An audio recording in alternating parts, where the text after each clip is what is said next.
So I don't have to wish for stuff that he put in your box, because I'm not supposed to be you. I'm supposed to be me. I don't have to long after things that he has given to you, because he gave them to you so you could be who you were supposed to be.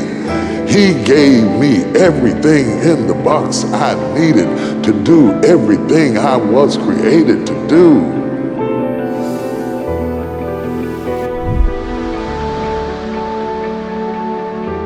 And when the angel came to get in, he found him in the winepress.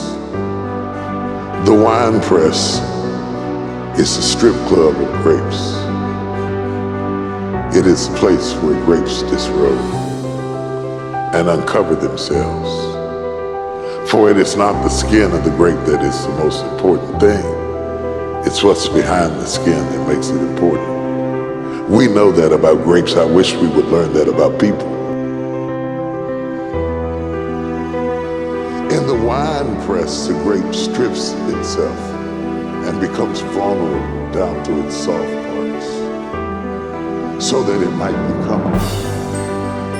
Imagine what it must have been like to be an angel in heaven and suddenly hear God say that he's going to strip himself of his glory and his honor and his pre-existing glory and his omnipotence and his omnipresence and his omniscience, and that he would humble himself down to his soft parts and find a virgin and become a man. See, you think that the real crushing was the cross, but the crushing started when God became man. When God became man, he crushed himself from all of the benefits of being God. And for the first time in all of the ages and all of the eons and all of time itself, for the first time, God took a nap. As God, he neither sleeps nor slumbers. But as Jesus, he will sleep in the bow of the ship. As God, he's in all places and at all times. But as Jesus, he says, let us cross over to the other side. God never has to journey. He's already there. All of these benefits of being God, Jesus surrendered that he might be encapsulated, incarcerated in human flesh. God incarnate.